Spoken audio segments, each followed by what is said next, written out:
Oh, hello, everybody. Again, this time I want to go a bit further in introducing my grandfather's book, Trout Fishing in Chilean Rivers, the Concise Survey, the one which he was never able to publish when he was alive, and which I managed to self-publish in 2017. So what I want to do then is read parts of it, the beginning of it, and it's available on lulu.com and also Amazon if you look for Trout Fishing in Chilean Rivers, and the author is Alexander MacDonald. Okay, so here we go. Well, first of all, actually, there's a photograph of him with a Chilean gentleman. I'm not sure who that is. And then there's the contents, which includes a preface, a brief biography, foreword, and then an introductory chapter. Chapter 2 is some legal aspects. Chapter 3, climatic and general conditions. Chapter 4, history and development of trout in Chile. Chapter 5, why are there no salmon in Chile? Well, there weren't at the time anyway. A few reflections, chapter 6, a few reflections on local problems. Chapter 7, tackle, equipment, and boatmen. Chapter 8, a day's fishing in Chile. Chapter 9, the trout rivers of Chile. And then chapter 10, the Colanco, hope I'm pronouncing these right. Chapter 11, the Laja. Chapter 12, Pucón. Chapter 13, Villarrica. Chapter 14, Pangui Pulli. Chapter 15, Estación Los Lagos. Chapter 16, Lifen. Chapter 17, Puyehue. Chapter 18, Magallanes. Chapter 19, Fisherman's Yarns. Chapter 20, a word to the prospective visitor, and then a postscript. Okay, and here is my preface. This previously unpublished manuscript, now in your hands as a book, was first completed by my maternal grandfather, Alexander MacDonald, in 1940. The Second World War meant that paper was scarce and minds were preoccupied, so that publication was deferred.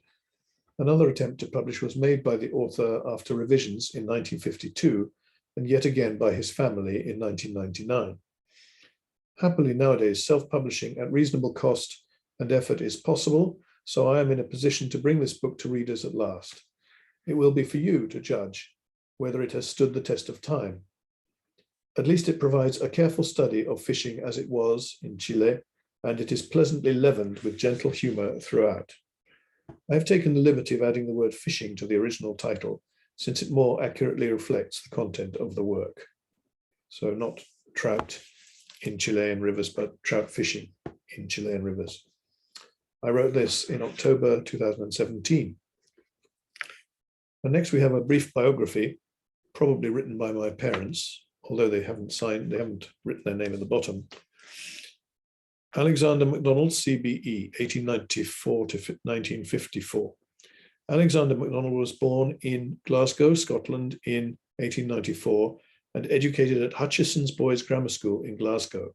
He served in the 6th Battalion, the Seaforth Highlanders, during the First World War and was invalided out, having been wounded and fallen victim to poison gas, which led to chronic asthma.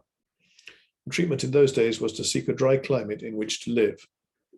From 1919 onwards, he worked on the west coast of South America, firstly in Lima, Peru for 8 years, and subsequently in Santiago, Chile, where the climate was much kinder to his health. He led an active business life as senior partner of the then firm of Deloitte, Plender, Griffiths and Company for many years, and then as managing director of Odeon, a subsidiary company of Electrical and Musical Industries, EMI, in Santiago, a job he much enjoyed because of his great love of music. He was a much respected member of the British community and served it in many capacities, not least as chairman of the war effort for which he received a CBE in 1943. 2 years later, his son was killed in action in Germany, the son who had been his fishing companion as a small boy in the 1930s. And there is a separate memoir about him, which I have also published. Chile had much to offer a man of his talents in the 1930s and 1940s, and he was able to use his mathematical skill and practical experience as a golfer to design golf courses, a hobby which interested him almost as much as fishing.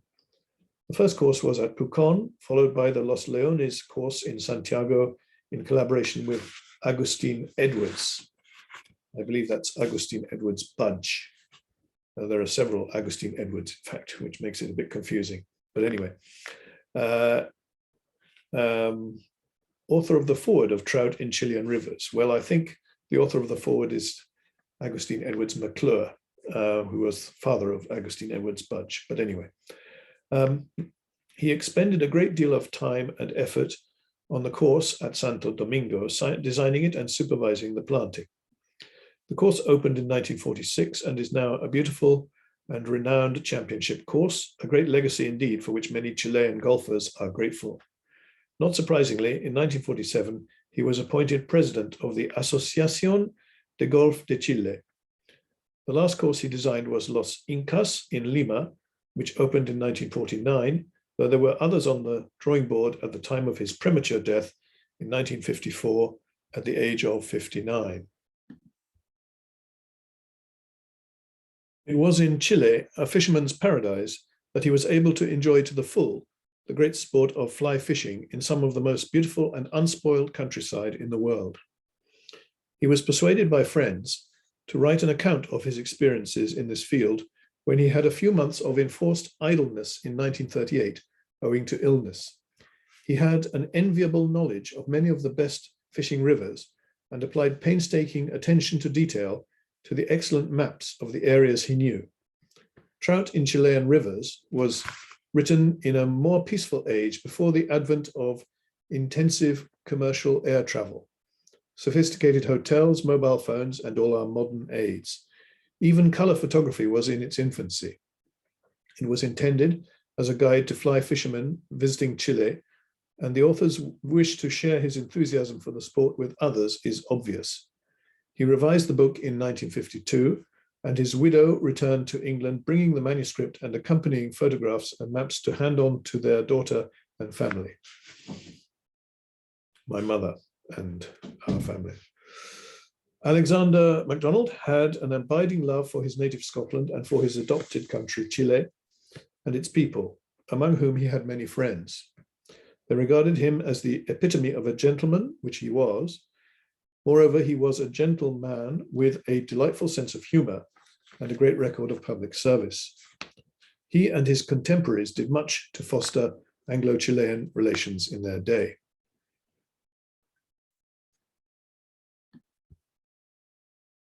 And now I will read from the foreword by Agustin Edwards McClure, as I understand it. I'm sure it was McClure, not Budge. Okay, Angling in Chile, which was probably the working title of the book before Trout in Chilean Rivers, is an interesting, amusing, instructive book, even for an ignorant man in such matters as myself. All I know about fish, and in particular of rainbow trout, is that I find them delicious to eat, and my own speciality is to find more bones than any other people in every mouthful. Perhaps when someone, that was Isaac Walton, the author of The Complete Angler, said that angling is somewhat like poetry, men are to be born so, he uttered an indisputable truth. By association of ideas, that strong and indivisible chain that binds the human mind, that comparison of angling with poetry brought to memory those lovely lines of Pope. In genial spring, beneath the quivering shade, where cooling vapors breathe along the mead, the patient fisher takes his silent stand, intent, his angle trembling in his hand. With looks unmoved, he hopes the scaly breed, and eyes the dancing cork and bending reed. That's from Windsor Forest, a poem by Alexander Pope. I must contradict the author when he says that he presents his book under no delusion as to its literary merits. These do not depend on well-turned sentences, carefully drafted and polished, in which the reader detects a certain superfluity of artful wording and a tendency to appear as having some kind of superiority over the reader, bordering perhaps on the pedantic. But on the description of the author's observations, impressions, experiences, feelings, and ideas in a plain, simple, and direct language, which will put author and reader at once on the same level, on a kind of intellectual intimacy between them. And thus, page after page in this book will be read eagerly and enjoyed thoroughly. The author enjoys fishing, has a long experience as an angler, and the reader becomes infected with his love and fancy for this sport, which someone, that was actually George Parker, described as an innocent cruelty. The germs of this infection are the flies with which he will catch readers as easily as he hooks rainbow trout or brown trout in those places in southern Chile where they seem scarce and too cunning for the inexperienced. As a Chilean, I feel I owe a debt of gratitude to the author for writing a book about a sport which is bound to attract English-speaking visitors to my country. It shows that in the many years he has spent here, he has felt in congenial surroundings and among people he likes. That is always a reciprocal feeling, and one never likes people who do not like you, for life is like a mirror that smiles at you when you smile back. He repays generously the hospitality we have been glad to give him, and shows we gave it to the right person. I have read somewhere a sentence which I quote, for it is most appropriate in this case, and runs thus: "It is an excellent circumstance that hospitality grows best where it is most needed. In the thick of men, it dwindles and disappears like fruit in the thick of a wood. But where men are planted sparely, it blossoms and matures like apples on a standard or an espalier. It flourishes where the inn and lodging house cannot exist." This is a quotation from Hugh Miller, a Scottish geologist, writer, folklorist, and evangelical Christian. Hugh Miller, 1802 to 1856. That's a footnote which I've added. Those hidden lakes among our southern mountains, those lonely rivers and brooks where Mr. MacDonald has found such pleasure in fishing, could not be either hidden or lonely if paved roads and fine hotels were built and advertised. Fish, as has happened in those places that have been made accessible and comfortable for the idle rich, would become more and more scarce, and it would no longer be true that angling is idle time, not idly spent, in the peaceful silence of the bank of a stream, only accompanied by the monotonous and delightful whisper of running water. The author describes vividly the scenery, the peculiar and maybe awe-inspiring beauty of our southern lakes, rivers, volcanoes, and countryside, and in a manner which shows, besides his keen powers of observation, how fond he has become of southern Chile. And there is the best of reasons for that. His second home reminds him of bonny Scotland, the land of his birth. His sense of humour appears in chapter 8, A Day's Fishing in Chile. In reading it, I could not help remembering Harry Tate, an English comedian in music halls and films, 1872 to 1940. Harry Tate, in one of his comic sketches, which he christened Motoring, when he speaks about the taxi which took him on one of his fishing expeditions. The car in that sketch went to pieces, for, like the taxi in question, it was all held together with strings and wires. Tate examines the heap of ruins and inquires from his son, who acts as the perfect fool, what has happened. He gets a most convincing explanation. "The wheels aren't round, Papa." "What do you mean, my son?" he said. "They are not going round, Papa." Some years ago, I had a similar experience as the one provided by guaton, an Indian word for fatty, for the benefit of the anglers who went on the expedition described by the author. It was in the early days of Ford cars. Suddenly, the car stopped. The chauffeur got out to inspect and at once applied the jack and lifted the back wheels, started the engine, and made the wheels turn round full speed in the air with the most frightful noises and backfiring in the midst of one of Santiago's thoroughfares. I inquired what that most peculiar treatment meant. The answer was in Tate style. "Bueno, es que estas que se les ha olvidado dar vuelta y hay que amansarlas. Well, it is because these wheels have forgotten how to turn round, and I am taming them. In that amusing chapter, Mr. MacDonald describes with great humour and sympathy how most of my countrymen despise punctuality. We know down here that time is money, but we know also that even in England, the currency is depreciated, more so in Chile. Of course, English-speaking anglers who come to Chile are handicapped by the language. It is particularly complicated for them owing to genders. The first rector of the University of Chile, the great scholar and learned man, Don Andres Bello, married an English lady, and as she constantly was mixing the genders and turning into masculine what is feminine and vice versa, he gave this advice: use only one gender, my dear, for thus you will reduce to half the mistakes you make. But it is interesting to know, as my own experience shows me, that English-speaking folk in Chile, as well as Chileans in English-speaking countries, feel entirely at home even when they are unable to speak the language. In my days in London, I knew an old Chilean farmer from Talca who could not speak a word of English and yet used to say to me constantly that England was the only European country in which he found himself entirely at home. By the way, Agustin Edwards McClure was plenipotentiary to Great Britain in 1910, so he was quite a distinguished diplomat. He continues, the discomforts in seeking the best fishing are no doubt evident in those regions in southern Chile where the angler gets the best sport. It is, in a way, part of the amusement. You can, however, get the greatest comfort in big hotels if you are willing to run the risk of getting smaller rewards for your labors. In places such as Pucón, you may or you may not get big trout in large quantities, for it is, at times, most discouraging.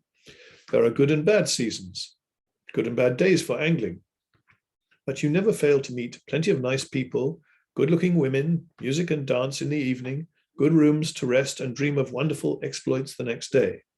Besides trout, you can fish for compliments and hear fishy stories from your male friends.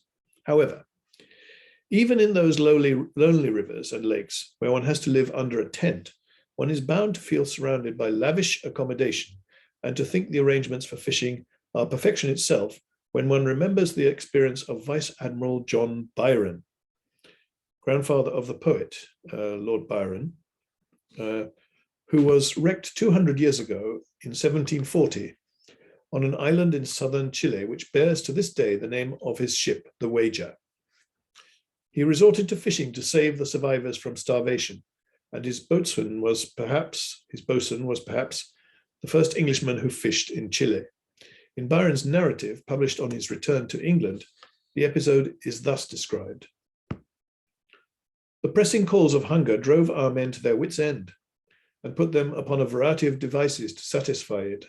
Among the ingenious this way, one Phipps, a boatswain's mate, having got a water puncheon, that's a container or barrel, scuttled it. Then, lashing two logs, one on each side, set out in quest of adventures in this extraordinary and original piece of embarkation.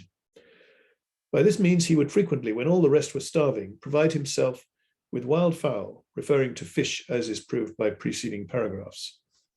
And it must have been very bad weather indeed, which could deter him from putting out to sea when his occasions required.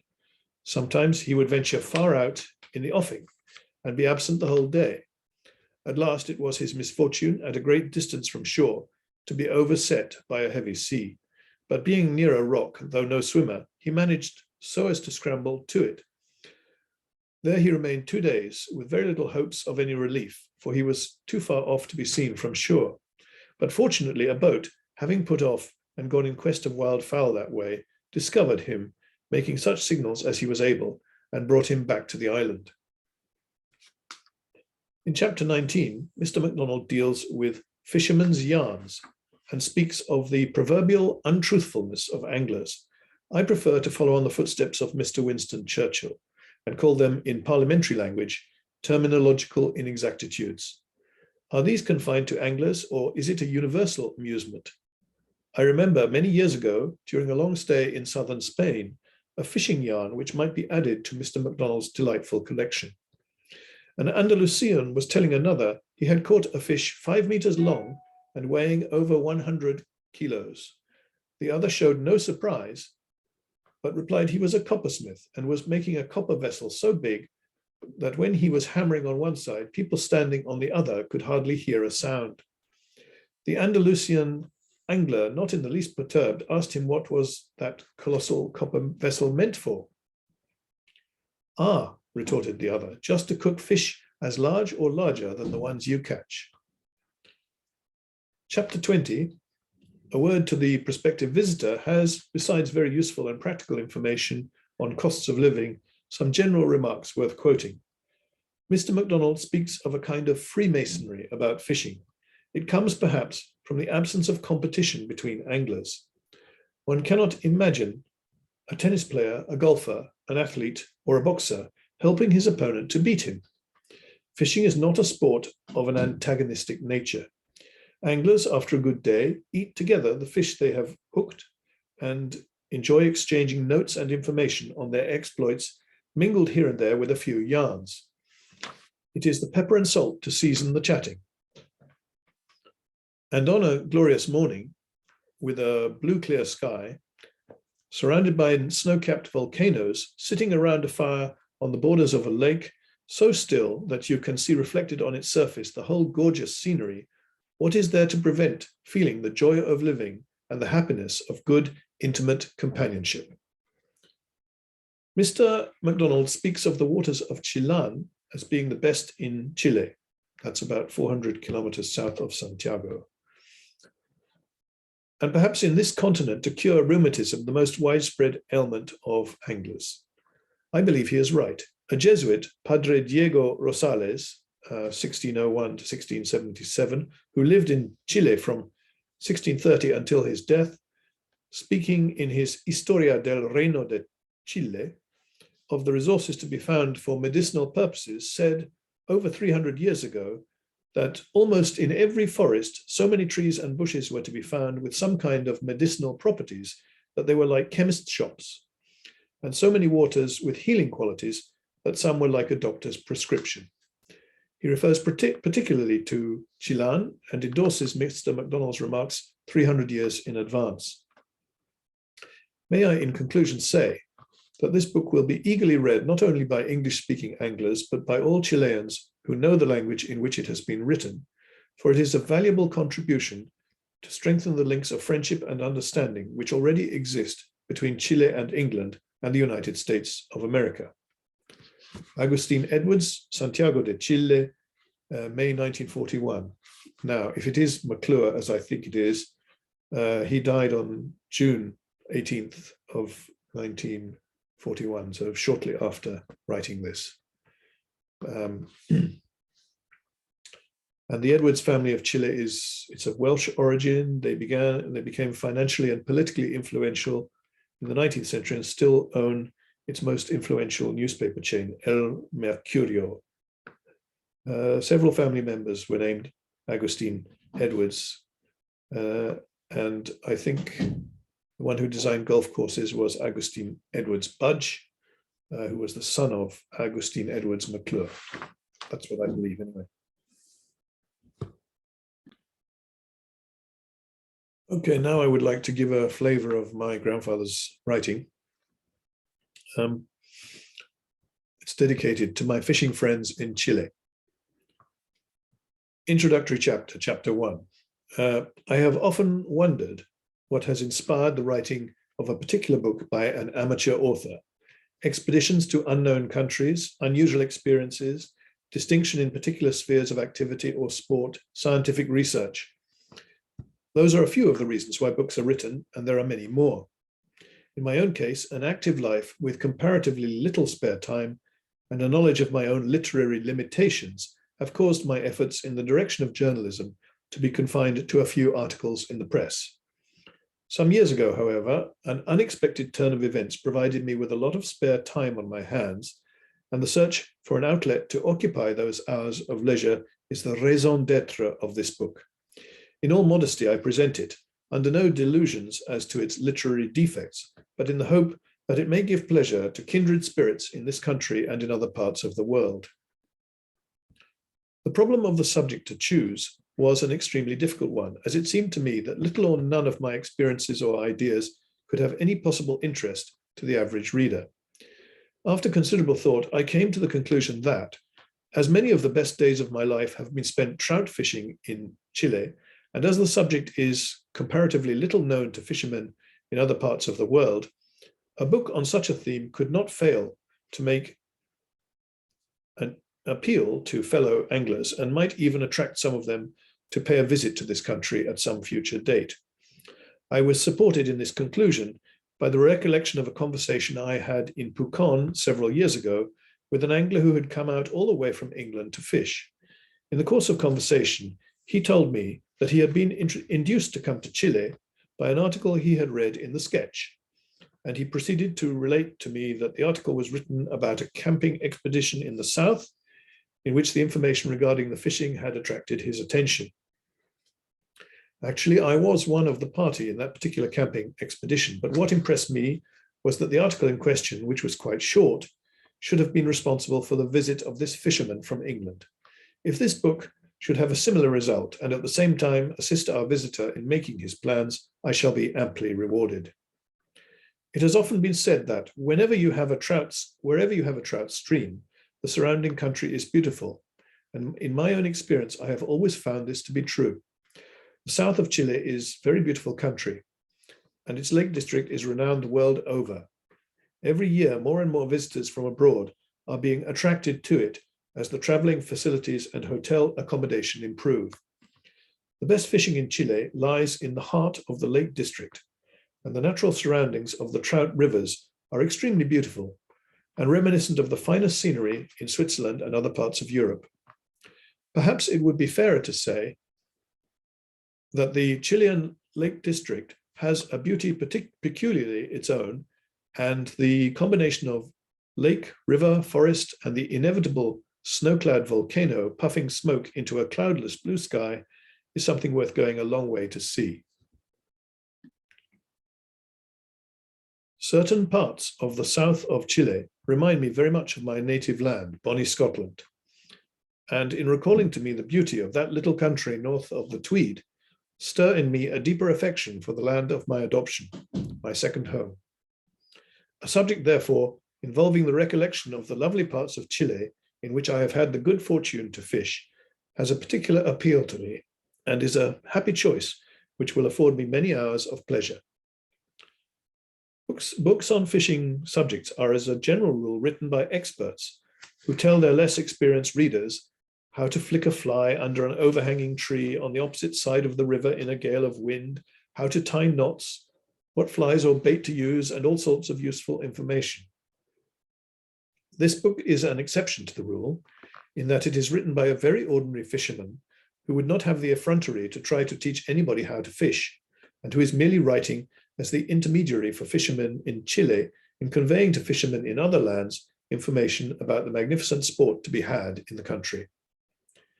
It is unfortunate that none of the older and abler anglers of Chile, as for instance Dr. James H. McLean, that's James Hector McLean, author of Historia de la Iglesia Presbiteriana in Chile, Santiago, Impresa Universitaria, 1932, has found the time to do what I am now attempting. Dr. McLean is, after all, a scholar, and from the literary point of view, he would have done justice to the theme, in addition to the fact that his experience with rod and line is much wider. There are few rivers in this country that he has not fished, and he is also well known to anglers in New Brunswick and other parts of the world. I have come to the regrettable conclusion that the anglers in this country are much too busy to find the necessary time to give their fellow anglers the benefit of their ideas and experiences. During the fishing season, they spend every available moment on the trout stream, and who am I to blame? And during the close season, they have to tie flies, sort out their tackle, and prepare for the next fishing season, which occupies many hours of leisure and considerable thought in determining the choice of flies and other articles of re-equipment. Force of circumstances has put me in the position of having the necessary time and more to spare, and it is fitting that I should utilize this time in assembling as much information as possible on the subject of trout fishing in this delightful country and putting it down in black and white. There is, in the fisherman's opinion, no relaxation comparable with that afforded by the gentle art. Business and other worries vanish as soon as one approaches the stream. And when one is finally in midstream, casting at a rising fish or in prospect of a rise, it is quite out of the question to think of anything else. What more peaceful and restful atmosphere could one choose than a trout stream? The lone angler, wading quietly and slowly along the stream, at peace with himself and his surroundings, cannot but absorb the atmosphere of rest and contentment which he finds in the midst of nature at its very best. The occasional excitement of taking a fish adds zest to the relaxation. I cannot imagine any recreation more satisfying and complete. In choosing fishing, therefore, as my subject, I feel that the pleasure of recollection which it must afford will convert what might have been a task into a mental relaxation. A matter of 25 years ago, trout fishing in Chile was limited to a few places in the central zone and the south, and there were only a few trout fishermen in the country. Since then, however, fishing has made great strides, and every year many more enthusiasts are being attracted to the rivers. In this connection, I am not referring only to the man of leisure or the businessman who is looking for holiday recreation or an entertaining weekend, but to the much more humble citizen. All over the country, one comes across farm laborers and working men trying their luck with the old bamboo pole and a bit of clothesline, and good luck to them. In recent years, also, more rivers have been stocked, and with the passage of time, trout have found their way from the main rivers to the smaller rivers and streams, with the result that there are few rivers or streams between the Aconcagua in the north and Cape Horn in the south where they cannot be found. It is a truism of fishing in Chile and elsewhere that the more inaccessible the river, the better the fishing, and the older and more inexperienced fisherman who hates a crowd is constantly going further afield, looking for new rivers to conquer. For a time, the secret is jealously guarded. The degree of secrecy varies with the keenness of the fisherman, and in some cases, not even one's best friend is told. But eventually it leaks out, and the newfound stream can never be quite the same again. In this way, year by year, one is hearing of new fishing resorts all over the country. And while one has to discount the fabulous tales which are sometimes unfolded, there is no doubt that there is excellent fishing to be had all over the country, and that a great deal of it is still unknown. For the benefit of the angler from abroad, however, it must be made clear that, in addition to the difficulty of getting there, no hotel accommodation is to be found in such out-of-the-way places, which is a good reason for confining my selection of rivers mainly to those better known where reliable accommodation can be obtained. Of course, there is always camping for those so inclined, and I know that many anglers seek the wide open spaces as a matter of preference. For the visitor, however, camping is a major problem, and he can generally only consider fishing resorts where hotel accommodation and facilities are to be found. If I should fail to include certain rivers, or have omitted your favorite water from the select few, it may be attributed to my ignorance of their existence or their outstanding qualities, and for such omissions I crave the indulgence of my readers. I think that should be existence of their outstanding qualities. Actually, I'll have to check it. Anyway, New Zealand has been called an angler's paradise, and I've heard Chile similarly described, but I should go further and describe Chile as a fly fisherman's paradise. Conditions are generally so favorable for fly fishing that it is rarely that one is obliged to resort to other ways and means of catching fish. In my case, as in many others, I am sure fly fishing appeals to me because I started with a fly and have rarely had occasion to use anything else, nor felt that I wanted anything better.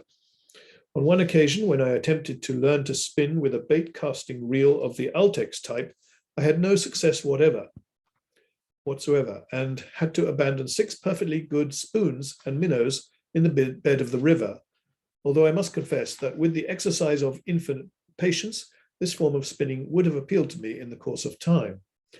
But the temptation to stick to a fly in this country is too great, and there is an indefinable something about fly fishing which puts it on a different plane to any other kind of fishing.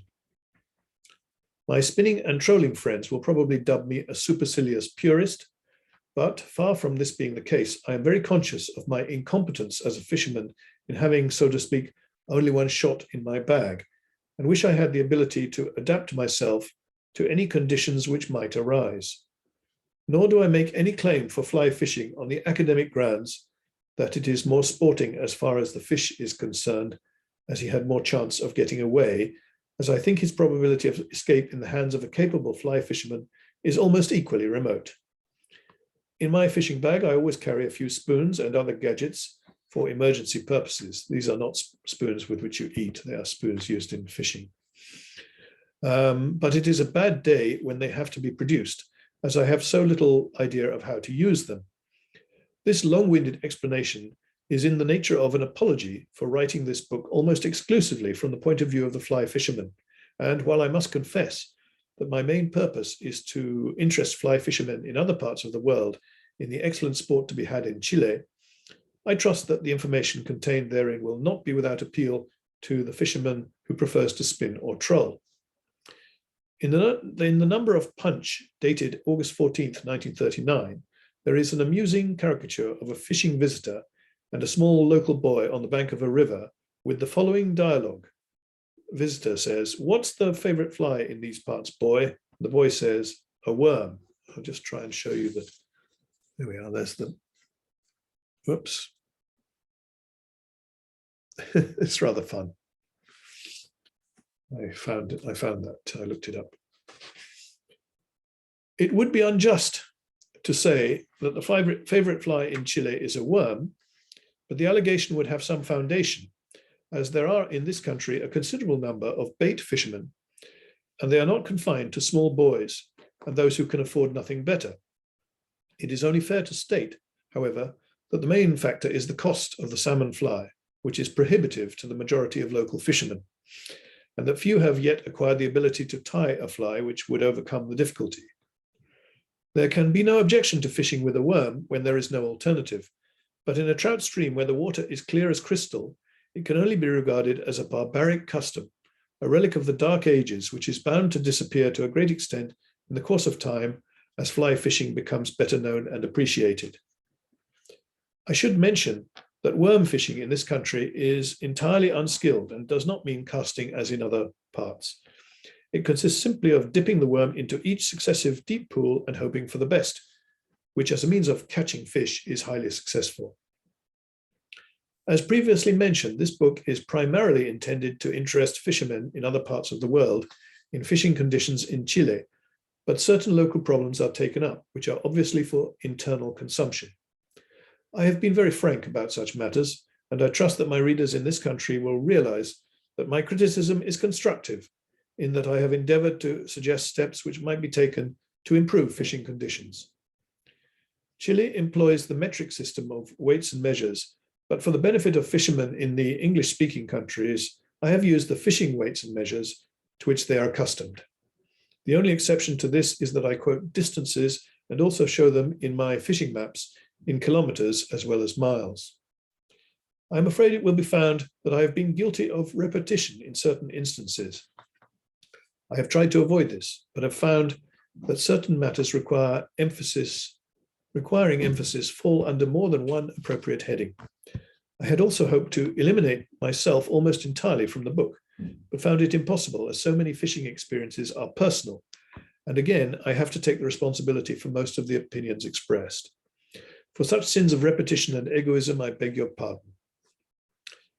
This book was first written in the year 1940, at a time when everybody was much too busy with the war to bother about fishing in Chile or elsewhere, and when paper was very scarce, as a result of which any question of its publication was deferred until better days.